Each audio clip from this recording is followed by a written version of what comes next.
This is RemyD, and I'm building with ULSTN Media. I maintain style and form when rain came down in storms. Now I take planes out airports to rep the loot out by a luau. On a Maui tour, while Mario passed the Bowser board. In the Cooper, tending my Princess Peach about to score. This is ULSTN Media build series platform specifically for independent artists and creators. I have a very, very special guest with me right now.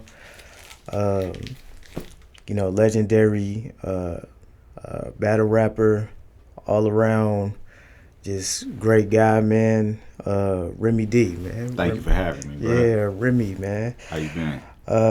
I've been good, man. I usually start off asking that question, but I've been good. I've been good. I've been decent, man. Yeah. How about you, man? Man, I can't complain, bro. Everything in my life is great. I got a daughter on the way, so. Oh man, congratulations, man. Thank you, man. And then I already have my son is 8 and he's playing contact football for the he's just starting that out. So my wife and I are just managing that, having fun, and work's going well. So that's what's up, man. When I first ran into you at the Bo and A game battle, man, you just had like this spirit, this energy, like, man, everything is great. It is. And so what I realize is most people lose their power by giving it away. And you hold on, like what you have to be grateful for, and being grateful for it is your ultimate freedom. And you don't want to give that up. And if you focus on what you're grateful for, one, you get more stuff to be grateful for. Yeah. And then two, it just it's the only thing that matters. Like what you don't like doesn't matter. Yeah. And so that's what I enjoy. What I enjoy, and then I'm always finding and falling in love more with it. Kind of I probably referenced the Bible several times. It's all right. But it's be childlike, not childish. Yeah. And so even when I'm in places like the A game and Bodine, situation, to be a fan and just to be amazed, to not have the highest expectations, but then appreciate it. And I get so much love, man. I only take that, not to ramble on, but it's a key to it. I try to stay in my gratitude. That's what's up, man. Yeah. That's what's up, man. Since you are a first time guest, man, what I typically do is try to start with the origin stories and then kind of move forward, man. Yeah. So my first question to you would be, how would you describe your childhood? Oh man. Oh, it's a story, bro. It is a story. I try to be careful. I didn't I don't want to embarrass anybody, man. But I had really great there were good parts. There were some good parts. There was some really traumatic parts. A lot of traumatic parts actually, and try not to highlight that anymore. But when you say my childhood, I'm telling my son it is nothing like yours, man. Well, that's how it's supposed to be. It's supposed to be supposed to be better than yours. Yeah. I hope so. It's only up to I'm doing my best, but it's only up to him how he perceive it later on. But I think I'm pretty sure he sees that I'm not here to tear him down. And we were just raised in a difficult time, and I ain't have a lot of resources. My mom was my stepdad got killed when I was 10, and ironically he died in my biological father's arms. And my dad had a bunch of some other kids and other family, so he wasn't in my life that. I knew who he was, but I didn't know for a very long time. I was actually a daddy's boy. When I got the chance to be, I was like, oh yeah, this makes sense. And then seeing my son, he's just there. I see how we kind of naturally are, and it reawakened, but it was not. It wasn't easy. I'm the oldest out of both of my parents' children. And so yeah, like it was tough. I'm trying, like, I guess I don't I'm being careful. Whatever you comfortable with, man. Yeah, I mean, like I appreciate all of the good parts, but like, you know, with my stepdad being killed, my mom had some difficulties. You know, like me, it was me and my little sister, and then we have other step siblings and whatnot. But yeah, man, I really wouldn't. It wasn't all bad, but it's like when I see what's available now to kids with like two parents and their parents have resources. Man, yeah, like it's not it's nothing I can say was like, it's like I can't actually say it's good. You know, a lot of times my mama especially, you know, she did as good as she could. My dad, you know, made some he made some decisions that he would probably not make if he could go back and do it. You know, like I try not to be you know, harsh on him. You know, I recognize, like, we grew up in a time where like crack cocaine came out, and it dramatically shifted the culture in my neighborhood specifically. Like, so I'm from the west side, I guess. Like, yeah, I guess you know, grew up on Cates and Wright and streets like that. But my grandma's from Mimica, so that was like really the furthest north that I would go is Mimica, like, or the Jennings, and then I moved to Normandy, and yeah, man, like now that I have resources. Oh man, like with life back then, I'm like, man, if I just had resources back then, I'd have probably been president now. Like, cause so you the oldest of how many? Shit. So my mom had 2 children. Okay. My dad had 4. And so then my mom got married to my sister's dad, and he actually has 2 children that are older than me, but like his son is like 3 months older than me, and his daughter was like maybe a year and a half older than me. Okay. And so in that ranking, I'm like at 3rd, but like in my immediate family, like even with my like first cousin, with like my first cousins, my most of my second cousins, I'm the oldest of the like generation on both sides. So yeah, I mean, so I have 3 little sisters and 1 big sister, and then 3 brothers. Okay. And then 1 brother that's older, 1 sister that's older. But my brother and I that's older, we're the same age. And I got you. And you were primarily with your mom. Yeah. Okay. And so most of your childhood growing up, it was your mom and your sisters. Yeah. My mom and I like raised my sister. Like she would always call her my daughter's sister. Like hella inappropriate mom. Like yeah, like I often say I didn't get a childhood. Like when I got my first job at what was I, like 13, 14, like freshman year. You know, and I was like working every day, like every other day, if not. Like I remember, like I could have played baseball, and I didn't have the resources to get all of like the stuff that I need. So I just like, and then I had an opportunity to get this job with my godmom at Natrix Cleaners, and she used to pay me $10 a day. And I would do everything I could, you know, like, and I would work for like 5 hours after school. For $10? Yeah. That's like kids don't like. My first job was like the Esquire, and I think I got paid like $7.70 an hour, like back then. Man, you I mean, you that sound kind of good to me. And then like after that, not even like that's my first job with like a W-2.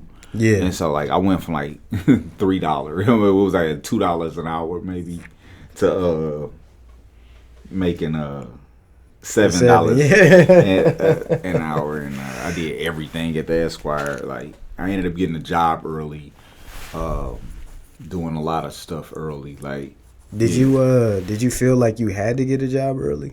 yes, absolutely. Okay. Yeah, if I wanted stuff, like I bought my first pair of name brand. Well, yeah, because I remember I bought the Allen Iversons. I had saved up my money. Yeah. And it wasn't the answers or the questions. It was the ones that came after that. I could describe them to a T right now, but like I wanted stuff like that. You know, like I wanted to be cool. Like this is around the time Allen Iverson was out, so you had what was like the music. I want to say No Limit and like Reeboks was the everything for like I just saw my homeboy in some Reebok classes. I was like, bro. And then was the one. Those was the ones before ones was ones. You know, like, white on whites. Yeah. Or the black ones, bro. And the girls with the princesses. Oh man, like a girl could like them like it just made it cuter. Like you know, like, and then dudes, you know, like man, how we used to do it. It was fun. So you was just working to get something for yourself. Yeah. Okay. And then that was it. Like trying to get myself some cool stuff. And and eventually I ended up taking care of the house. Like at like by 16, I was like contributed a large amount of the money I worked for to the household. Like taking my sisters to work with me. And they would just stay at work with me all night and watch every movie in the movie theater and eat free popcorn all night. And I take them home. And them the perks, man. Yeah. Them definitely the perks, man. So during that particular time, what was you thinking? Like you was thinking, like, man, I just want to get out of this situation. Was that the mentality? I just want to feel like I have something. Yeah, like man, it's wild. Like for a long time, like my whole life, people have always said you're gonna be special. You know, like they'll come up to me and like preach a word. You know, like man, if you chill, like I don't like how. Like could you tell me how? Like I don't know exactly how I'm gonna be special, but they would come up to me and they would just say that to me, like okay, and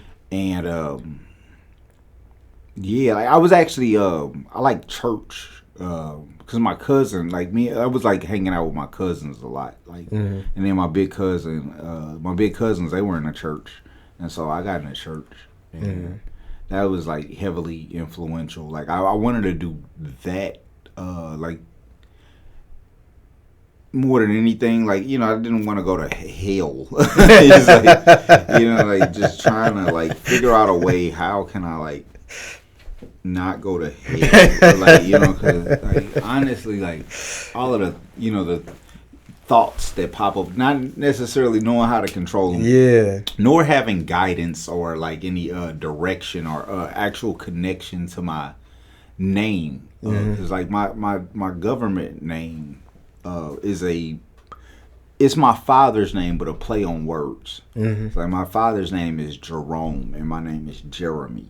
And so if you just say Jerome or Jeremy, and if you say that fast, but if you slow it down, it could be Jerome. And so like my mama had bars when she was making me like make my name and whatnot. So, but actually, I hated it. That's why, like, I went with RemyD.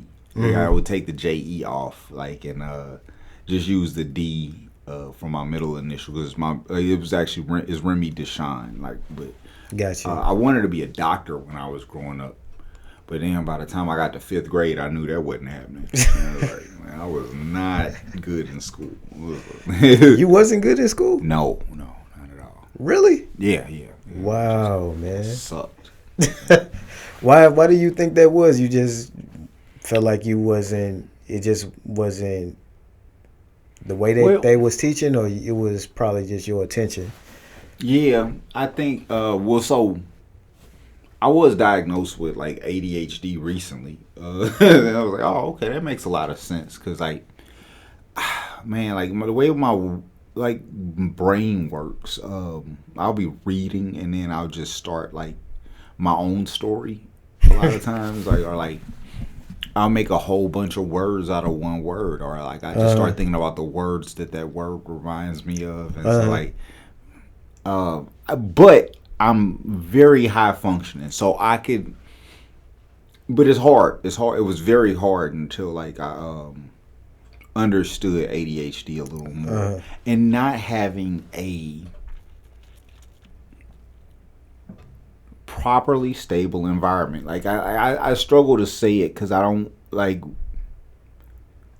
mean to criticize my upbringing like this. Yeah. But it does have like serious like consequences to kids, like because they don't understand nor have the like the proper words to articulate the fact that they feel like something's missing.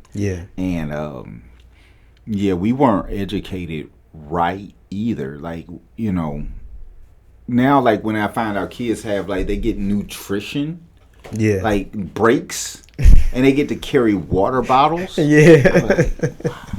they get fidget spinners. I'm like man, like I could have like thrived in something like that. Like because I didn't learn how to sit down and sit still. Until I was about 30. And like it, and then it's like, oh, now, and then that's when I went back to school. Because I thought it was something wrong with me because I like my brain would just, travel off. And once I learned how to sit still, and like it's actually a process that I think more boys should be taught. You can't learn if you don't feel safe, if you're hungry, if there are exterior circumstances that go into like learning and then being able to give the knowledge back. But I do absorb everything like very quickly. Like I usually I just store stuff in a way that's like I don't forget. For a long time before I started smoking weed, like I had a phonographic memory that was really accurate, and that came from growing up on Kate's. I know it. Like I remember like trying to like count how many gunshots that I would hear from automatic gunfire, and then I would like slow it down, and then I was like, because it would happen every night, and so I just made a game of it, right? We used to like have to get off the couch and then like push, like we'll let the windows up so the bullets wouldn't hit the windows, or we like save the windows and whatnot. And see, it's stuff like that, like, and those are like real experiences, like that I like had growing up, and it's just like the neighborhood, like I still like don't like my son's window but my street ain't nothing like that, but it's just learned trauma even, like just just things that we like adopt from like the way that we grew up. I mean, like a lot of it, and I think every majority of young black boys growing up, in this city in particular, and it's probably other cities that similar, have been through some sort of poverty and felt oppression, and poverty in itself is oppression. Like, man, like it sucks. Like you don't get acceptance in our community unless you have certain status symbols, or unless you are good at sports. Like we kind of like to disqualify people, and kids are cruel. I mean, we all trying to make it, and I just think like for us, to make it out of it, right? And to tell our story gives, a lot of courage and hope, for the ones coming after us, man. Because sometimes, like when you're in those situations, you kind of feel like this is happening to me. You know what I mean? And it doesn't make it any better. Like, like Actually, no. I think it does make it better when you know what's happening, like what the black male condition is. Yeah. Like there's a lot of work actually, like that I came into contact with that helped me understand it. It was I believe his name like Dr. Tommy J. Curry. Dr. Tommy Curry or something. And I know he overseas. Like he was, but like he do a course on black male studies, and he also has a book. And the book is way too advanced, like for my reading level. Yeah. But like when I listen to his talks, I get it, and then he breaks down the facts, data, and statistics of like what most black men raised by a single mother are going through, and like then what this causes down the line, because he's like he's looked at it as like separately from other statistics. And when I saw that, I was like, okay, like I did feel better. So I'm definitely agreeing when you find out that we all going through this stuff, man. Because like I thought it was something wrong with me for a while. Nah. Like no, like somebody had to tell me, bro. Like, hey, bro, ain't nothing wrong with you. Like it was my mentor, that the one that I bet it was him that taught me how to sit still too. It was like a lot of us are threatened to sit still. You better sit your ass down before I sit you down, type stuff. And like, but that's not like actually being able to sit still and be present. You know what I'm saying? Like, and when you can actually be present places, and then take in information, exchange it, get the information that you need, you can be much more. You can be much more effective in school, and that's why like I went back after I learned that. But I went to I went to I was in the Normandy school district for middle school, and then my freshman year, elementary, middle, freshman year. So I went to Bell Ridge, then I went to Normandy Middle, and then I went to Normandy High School. And it was crazy. My first high school class was with Lawrence Maroney, and running back, and it was actually ROTC. And he went to the NFL, and I went to the Air Force. That was dope. So go on with more questions. I mean, it's about you being able to tell your story, man. I want you to be able to do that. So while you was coming up, working, trying to do your thing, what made you feel like you wanted to start rapping? It was this dude, Eddie Brown, going around, like he was at Normandy. I can't forget him. It was in summer school. I think it might have been like 8th grade year. Like 8th grade summer going in. No, it was 9th grade. But Eddie Brown was, so I always wanted to rap, but when I tried, it was really corny. Like when I first started freestyling, my cousin, God rest his soul, Larry Parker. See, I remember the first time I rapped was in his mom's basement over on Purdue in U City, and I said the first line I said, he just bust out laughing because we was kind of battling. He was like, "Come on, cuz, you got it." Yeah. And I said, "Your mommy." And, we was mad young, right? And so that dead ass what I said. And so but then this dude Eddie Brown was going around the class, and he was just talking about people. And I was like, damn, that's and he said something about me, and so I went home, and he had said, "You say that's you?" I was like, "Yeah." He's like, "That's cold." And I was like, "Right on." And my first rap name was Kid Scorch, because I was really influenced by Drag On from Rough Riders. Love Rough Riders camp. And everything that they was doing back then. And so that was a heavy influence, especially around that time. So Eddie Brown was trying to battle you? No, he was just a freestyle genius at a young age, and he was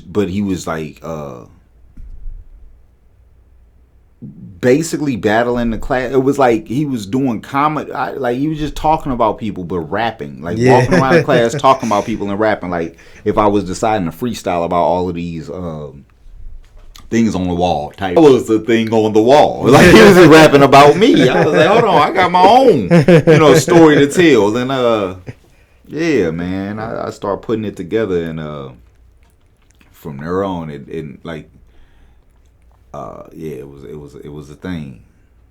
Okay. So when did you feel like you wanted to I guess be more lyrical with, your rapping? Oh man.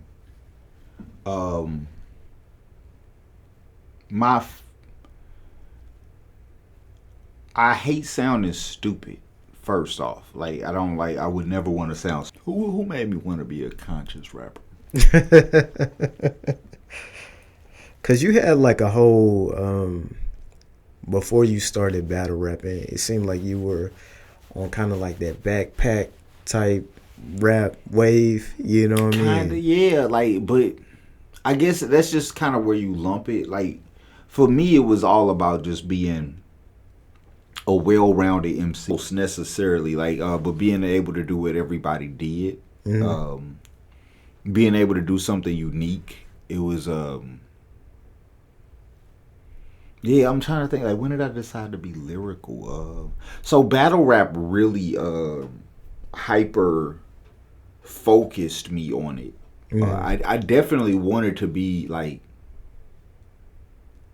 what did I like? I didn't necessarily want. I wanted to be somebody that like my grandma could listen to. Like, you know what I'm saying? Like, more like that. Like, I don't want to just be famous and like a bad influence, like a bad role model. I think a lot of rappers are bad role models. I didn't want to get popular for battle rap. I was just talking to somebody who's known. Let me sip my water.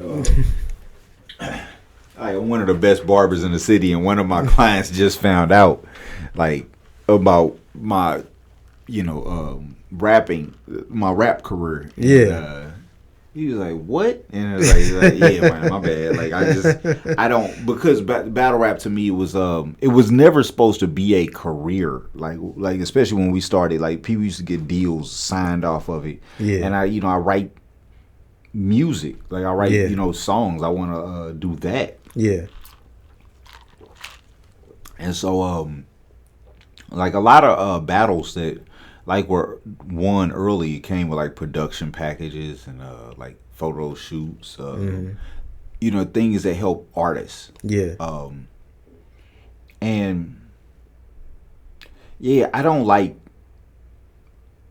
stupidity necessarily. Like words are powerful, man. Like you ever been complimented by a beautiful woman?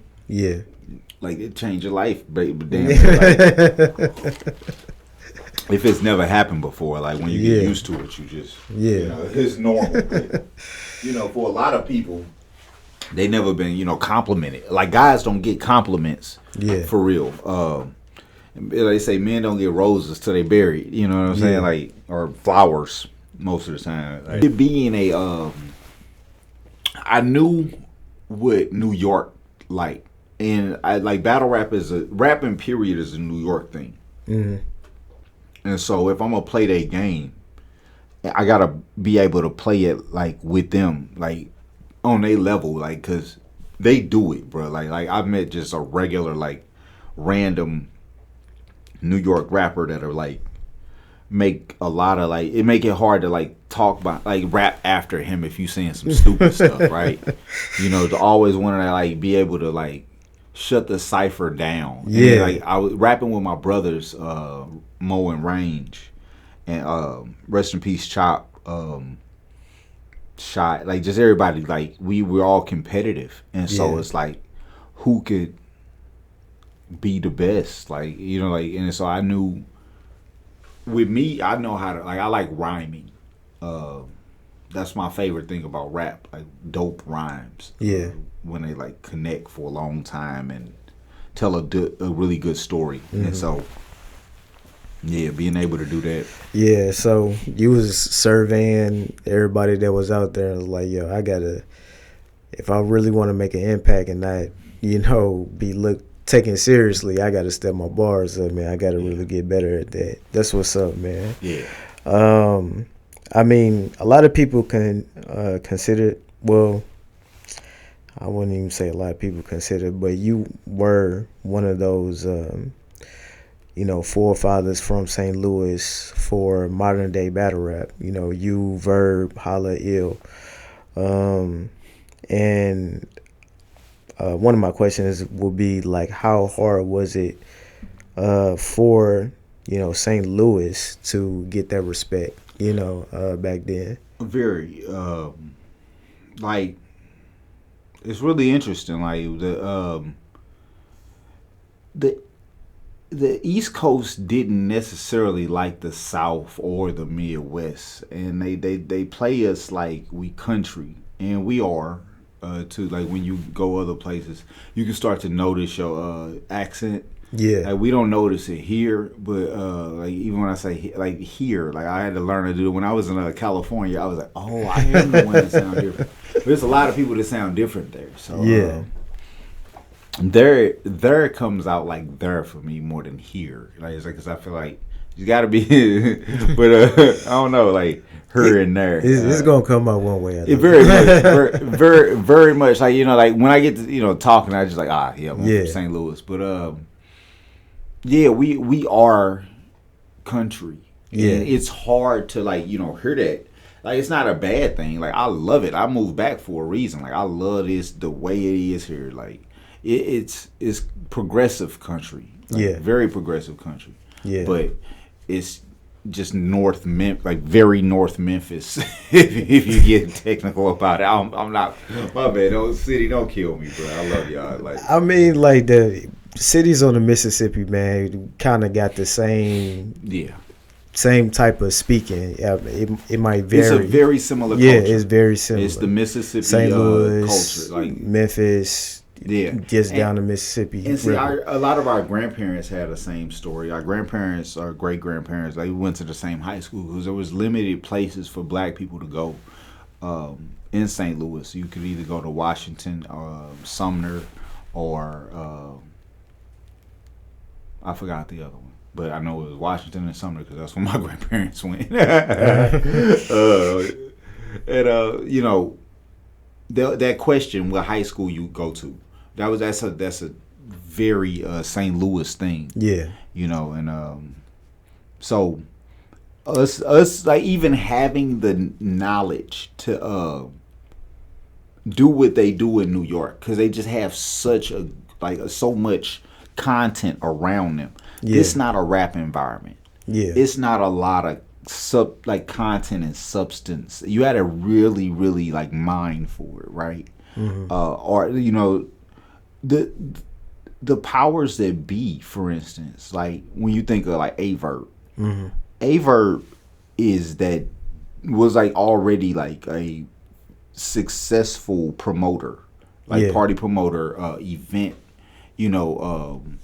host, just to and rapper. Yeah. And and then Ill was one of the one thing I always noticed about him is he had the coolest hair for a dude. But no, it's family. He was just a fly ass dude. For back then he always had the coolest stuff. Yeah. Hitman is from an amazing family. Yeah. Incredible athlete. And then extreme competitor. He really he was the first person I ever met that just wanted to be a battle rapper. Yeah. I wanted to make music. I do it because I'm nice with words and I can. You even see some battles I just rhyme the whole battle just to show. I'm punching as much as anybody else that punches, but I just don't have to change my rhyme scheme to do it. And I think that's cooler and more original than people are doing it now. Yeah. But again, I did a lot of stuff then that they're starting to do now, and it was very hard for us to get our just what it takes, and then me, like all of the trauma and then the military and just it and then like the poverty, all of that, learning how to turn that into substance. So that just the initial respect when they heard that y'all was from St. Louis, it just wasn't there. They thought they could get off on us. Mm-hmm. They did, but see, it's gonna sound weird. So like, we all like not bad looking. Like, you know what I'm saying? Like Yeah. like we're marketable, very marketable, yeah. right? Yeah. Unique, Yeah.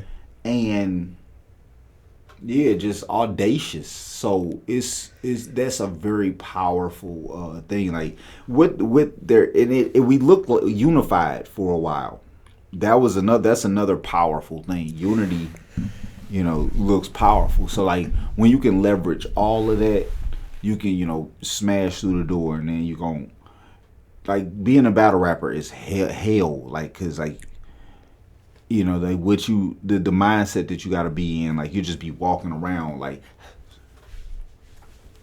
you're doing hand gestures, like like moving and stuff, like it's like you look schizophrenic. Yeah. You look crazy. You know what I'm saying? So like doing that, and then nobody knows what you're doing. This is before AirPods. You know what I'm saying? Like, he's not on the phone with himself. No, he's going through it. Yeah. So like, yeah, man. Like and then I was super different. Like I was like, no, I'm gonna stop using gun bars. I'm gonna, I just was following weird rules, just to like, I'm gonna rap with one hand tied behind my back. Like I don't know why, like, I put myself through, like I made it so much harder on myself than it had to be. Yeah, yeah. I mean, like, I would say the typical St. Louis guy that you come across is very stylish. I think that's one thing that we got going here. You know what I mean? Yeah. And I think especially now, it's gotten more accessible, like fly stuff. But like, man, resources. It wasn't as much money out like there. Like I wasn't around it like that. But they saw y'all fresh, ready to go. So the other part about that is girls like us. Yeah. Yeah, like we say stuff like a lot of like, especially back then. Like I was like I'm married now, but like that was the goal. Like we like the stuff we kind of like we taking we're taking your ladies like attention and like like that and that like that's just going to marketability, man. Yeah, like I got a chance to do a lot of cool stuff. Yeah. So, I'm sure we all did. Like I even got a chance to kick it with Verb in California, and so like, like it seemed like the more that you talking, man, it just sounded like y'all was just from the jump bringing a lot of, before y'all even spoke, y'all was bringing a lot of personality, a lot of just professionalism to battle rap, and so like, I think it really did take 4.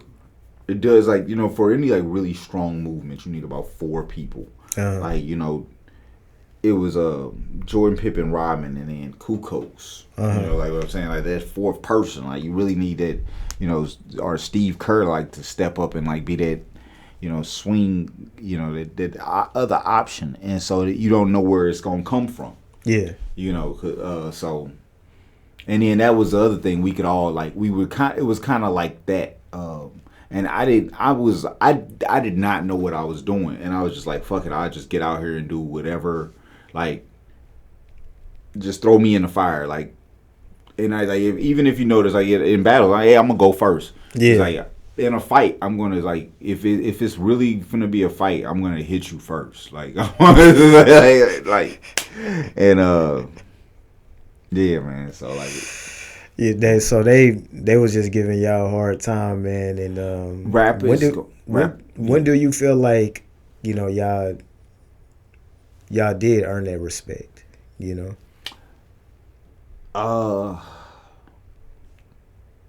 2013. Mm-hmm.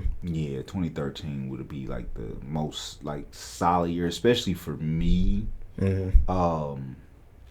I know I made the Source that year for one of the top battles of the year, and they were doing very big things on the East Coast. I was out west, Mm-hmm. and yeah, man, it was like Who was that battle with it? With the Source? QP. Okay. Yeah, that one was that one made the Source, Mm-hmm. and like that was just a big deal to me because like we had like a falling out,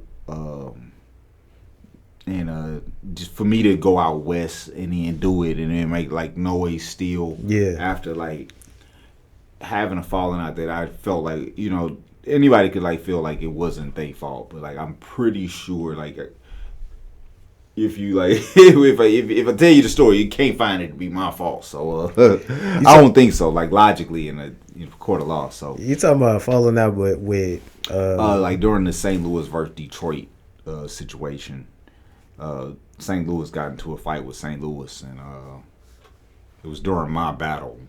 It was just and then yeah, we some of us we came together as Team St. Louis, and I guess I wasn't. Me and Verb always been cool. So yeah, like it was just it was it was kind of a falling out with you and like my and Ill and Hitman. No, not me, Ill and Hitman. It was my crew and Hitman crew. Okay. And so yeah, like me and Hitman never had any problems with each other. Before then we've been around each other a lot, Mm-hmm. and it was just one of them situations, and we never really got back up after it. But shit happens. Yeah. Yeah.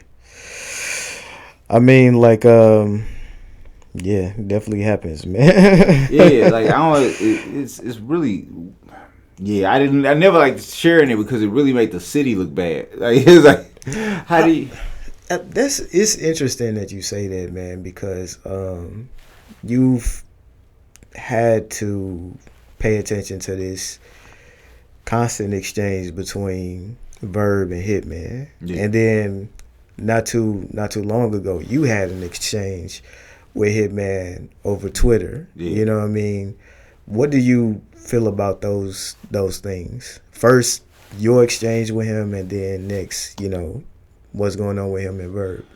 Like, I feel like we had too much to lose to be like, and then we like too old to be like carrying ourselves a certain way. Yeah.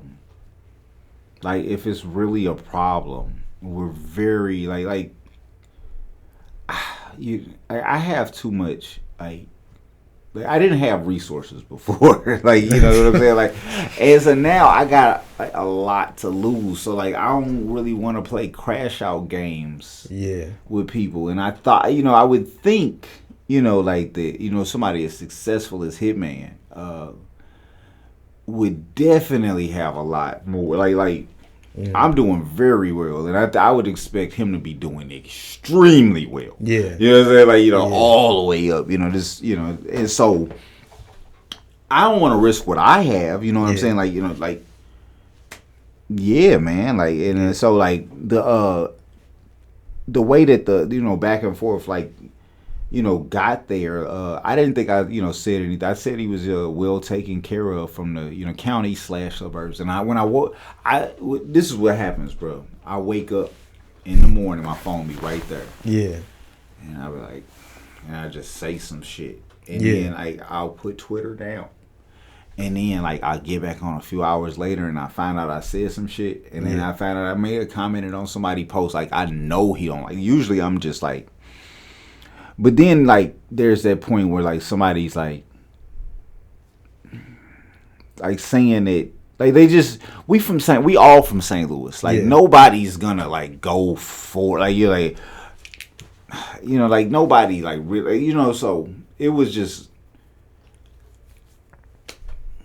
and then, so, like, with my situation, I was, like, I I feel like I got into. I didn't see all of his comments, especially in real time. Like I saw some of them like later, and I was like, man, that's crazy because like again, we have too much to lose to be playing like that, and like nobody does anything like fair here. You know what I'm saying? We don't really catch fair ones like that. You know, somebody's gonna get hurt, and I was like, yo, you want to hurt me over Twitter? Like, hey, that's not gonna go well. Like for anybody, like even like let's say, hey, you get it off on me. Yeah. Boom. Like, but what if somebody, on my side, like, feel like it just doesn't. Like, and then what if I get off on you? What if we accidentally kill each other? Well, like that. Yeah. It hurts the whole city. Like, yeah. And then with their circumstance, I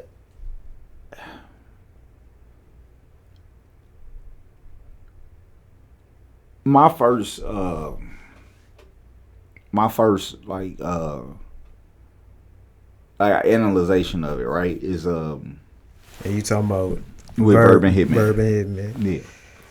Is a outer towner, Beasley, told Hitman to lie on Twitter, and then Hitman did it, and then this lie got Gerald, like who Hitman's supposed to be getting money from, question, and so he get like one, if you just have to, if you're running a scheme, you gotta dot all of your I's, cross all of your T's, right? And if it doesn't, if it's your own lie that causes a jam up, then like it's a wash. Everything that happened after that, it started with your lie. Yeah.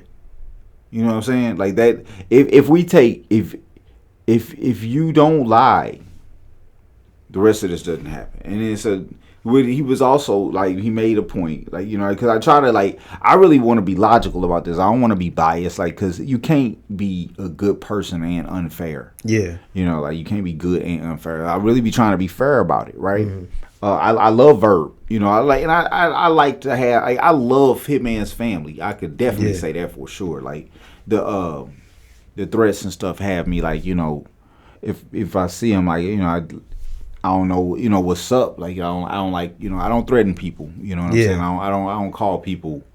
I don't even use the N word no more. Like, just as a, how I get down. But trying to be fair. He said something about Verb hated on him this other time, saying that ARP better not pay him more money than him. I consider that, like, one, again, more talks with the outer towner. There's business negotiation in battle rap where, like, this is, I mean, when you in battle rap mode, man, you just your brain is like, I don't like accepting battles for real, because I'll be like, man, look, I don't have a mental capacity to, like, I don't want to go there, and like you be all over the place. So like it's what a person shows me more so in person. Like, if a person ain't never like stranded me or nothing, but like I just consider that cutthroat negotiation, that the whole thing, like, I didn't see it as Verb being wrong. And then once you start making threats, and then you start threatening people, like, you just, if people mess with him, they have something to worry about.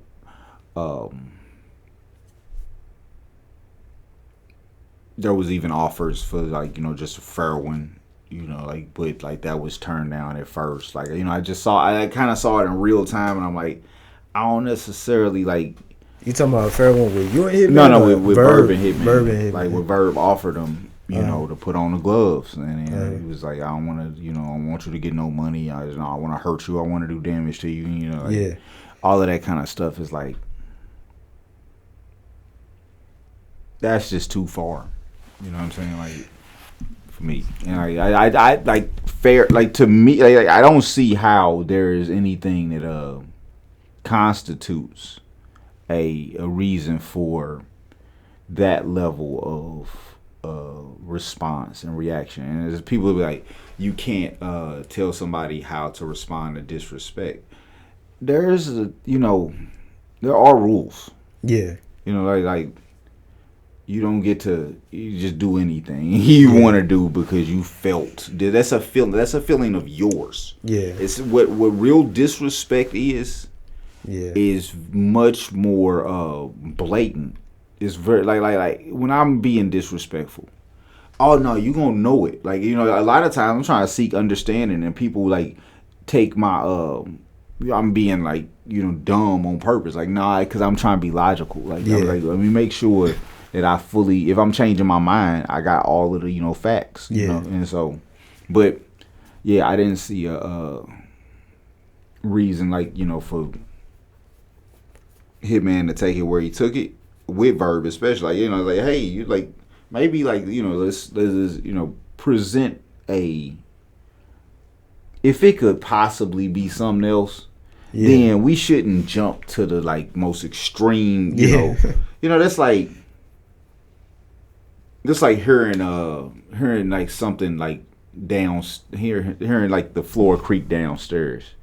But you jump up and grab every gun in your house, and you call the cops, you call the SWAT, or just something minor happens, and you like it's these survival it's responding like we're in survival mode when you're not threatened like that. Yeah, you know what I'm saying. At a certain point, we should expect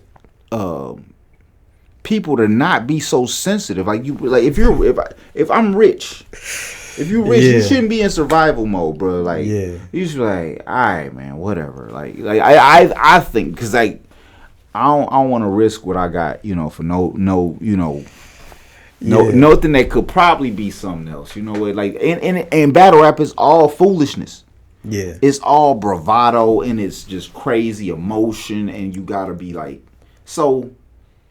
So to you, it's more so just a battle rap thing. Just I've seen way too much like now to see it's like part of it. I think it's a lack of maturity thing. Like and it's not.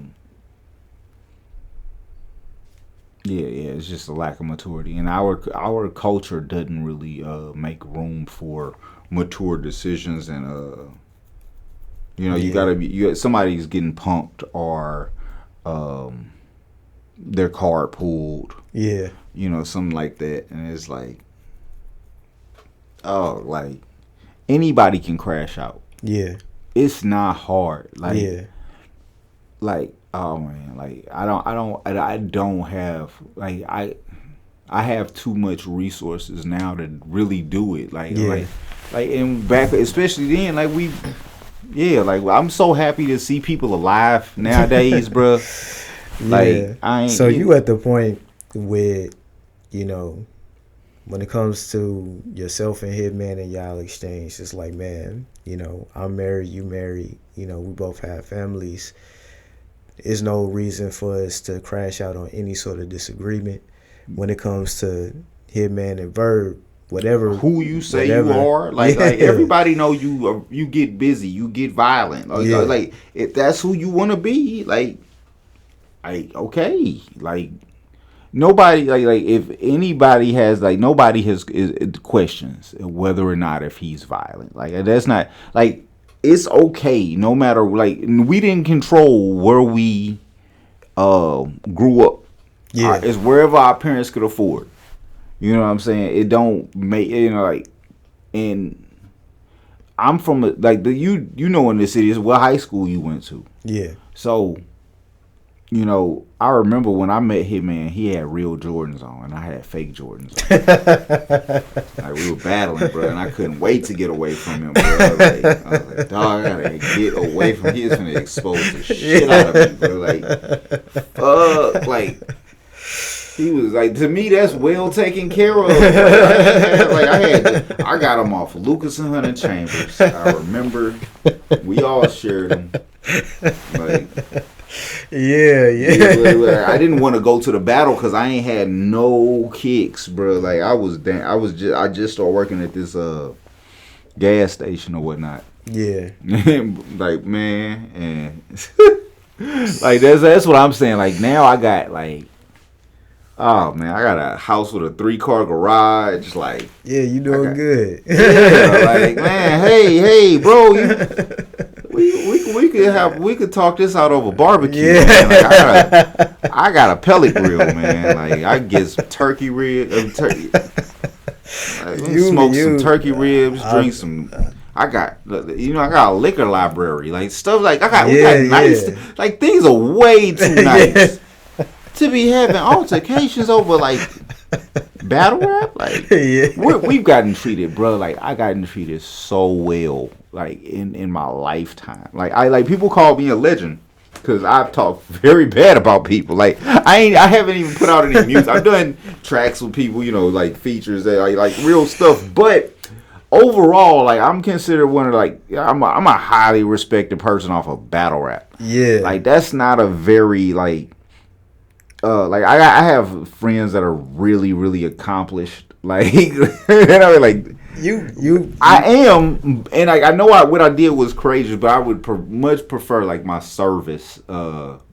It's still battle rap. Yeah. Like when I look back and I see myself using the N-word now, I cringe. Like like shoot.